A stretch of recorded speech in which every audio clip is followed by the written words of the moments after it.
What's going on? It's your boy Tunnel Vision. We back. Yo, Mikey Garcia signs with DZON. You know, I know Eddie Hearn is ecstatic.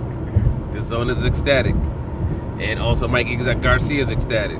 He's ecstatic because they're about to pay him a whole lot of money to fight an absolute nobody. You know, he's about to get pay-per-view level money to fight an absolute nobody. Because DZON is having this weird thing where they're really focused on trying to appeal to the Latino market when it comes to the United States boxing. And they mentally, for whatever reason, they have this philosophy. They're still using the HBO philosophy, which they believe is like, hey, just put out a name. It doesn't matter who he fights, and he's going to get views. It hasn't been working so far, but they're still pushing forward with it. And hearing Skipper talk, he was talking about previously how he had messed up the Deontay Wilder deal. And, and he said that, in the future, he wants to build a relationship, and he wants to eventually, if he gets that opportunity again, to be able to come correct when it comes to him. And he also said what he wants to do is he wants to focus on working on things with the long game. And, and he mentioned Canelo Alvarez, and he mentioned Gennady Golovkin. And he believes that, hey, if he uses the long game, because he's seeing, like, let's say a PBC and how they, what their long game was and how they were able to progress and get into the space that they are in right now, which is basically dominating the boxing market. And he believes, they can do the same thing too if they focus long term. But the problem with that is, and the main group that they're right now honing on and they're focusing on is the Latino market. But the problem with that is that's two things. Is you're using going the long game, but you're using a formula that's already been proven not to work. HBO shut down. They're a done deal when it comes to boxing. They shut it completely down because it wasn't really bringing in anything like that for them anymore. They weren't anymore. And they shut it down. It didn't work. They tried this with multiple fighters. We've seen them try this with Lomachenko. It hasn't worked. We've seen this try this with Golovkin. It hasn't worked. It hasn't worked. You still have to fight. You still gotta have fights that people want to see. You still gotta have fights that people are interested in order for these guys to still progress and to continue to bring eyes to the bouts. To bring eyes to your network and to your platform, to your app. You're still gonna have to put bouts that people want to see, and they seem not to be grasping this. It's as if you're weightlifting. There's one other guy, he's using his compound movements, and you see him just getting gains week after week after week, year after year after year after year. And he's been consistent, and he has an incredible physique, and you're like, yo, I want that same physique. Now you're just using the little light curls, using your little light weights, using your little machines, and you're not getting the same progress in them. You're taking your little whatever, into your veins. You know what I mean? Yet, even though you're doing all this, you're still not, you're nowhere near, near what he is. You're not even making even the same kind of progress that he's making. So you sit back and you say, hey, he's been doing that for a long time. And that's why he's where he's at right now. So I'm going to just keep doing what I'm doing right now and keep focusing on it for the long haul, and I'll be right where he's at too.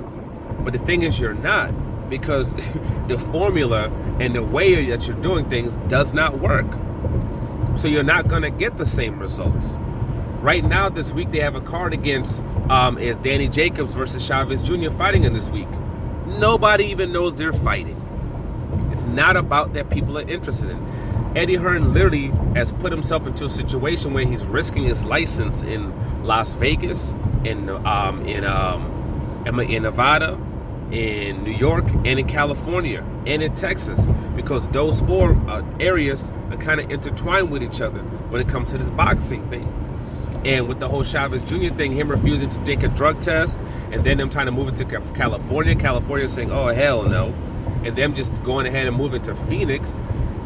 By doing that, you're putting your other fighters into a situation where you might not even be able to be licensed in these certain places.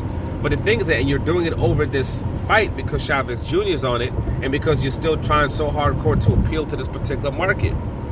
And then that's when it comes to Mikey Garcia. Now they signed Mikey Garcia. You know, but the thing even with that is like Mikey Garcia when he was on Showtime, when he was on HBO, if he wasn't fighting any real, you know, fights that people wanted to see, they didn't get views like that. Even when he fought the Adrian Broners, you know, he still what they get like 700,000 views, something like that. No, they might have did more. They might have got like 800,000. I don't remember the exact views, but you know, they didn't do like 1.5 million or 2 million views or anything like that. And the reason why I say 2 million views because I'm basically comparing it to someone like a Canelo Alvarez. A Canelo Alvarez who used to get when he used to be on regular TV, on, you know, like a Showtime or HBO, especially when he was matched up against the proper people, he used to do numbers.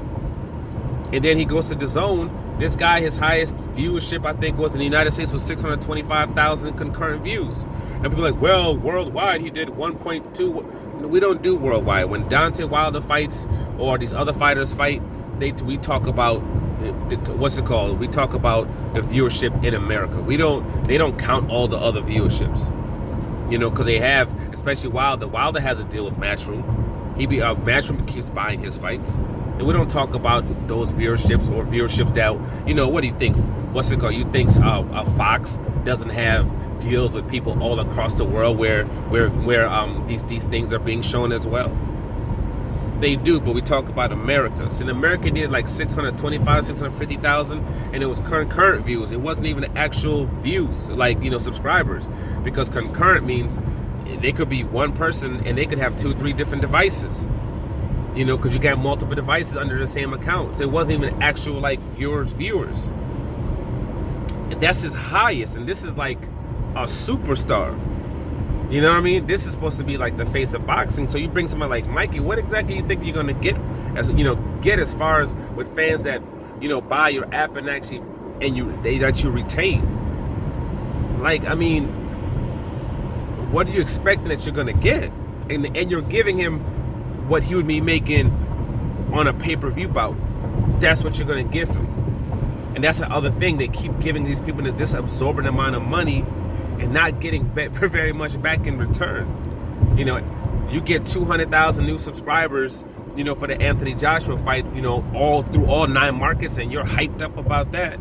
And most of these markets are you can still get your first month free in a lot of these other markets. Oh, well, most of them from the US. Well, what is most? People just assuming, oh yeah, that means like 90%. No, most could be 40% in the United States, and then all the, you know, then the others, you know, everything else split up between the other, you know, the other 8 In 2 countries. miles, take exit 71 for New York 24 toward Hampton Bays, Calverton. It could be that. So, and you're paying, and how much did he invest into that fight? The first time he fought Ruiz, what they invest like $40-50 million. They consistently investing 40, 50, 60 million. Like, what would be mega pay-per-view bouts, and they keep just spilling all this money into it and not getting that much back in return. Not that much back in return. So, you know, shout out to Mikey. You know, congratulations to him. You know, he's making his money. But this whole plan of just trying to do the same old thing is like, they see someone like a PBC and they see a formula that's working, but they refuse to look at the formula. They just continue to look at the result. And they keep trying to get that result by using an old formula that is proven to not work anymore. It doesn't work anymore. Even someone like a Top Rank on ESPN, same thing. They keep saying, hey, with this, it's hard to get viewerships in America now. Oh, it's hard to get people to come to the fights in America now. So now he's trying to send all his fighters abroad to fight. And Crawford's supposed to be fighting in South Africa. Lomachenko was supposed to fight in take exit 71 for New York 24 toward Hampton Bays, Calverton. Lomachenko was supposed to fight in what do you call it? He was supposed to fight in Australia, but they ended up not doing that bout. He's fighting in April now in New York. Take exit 71.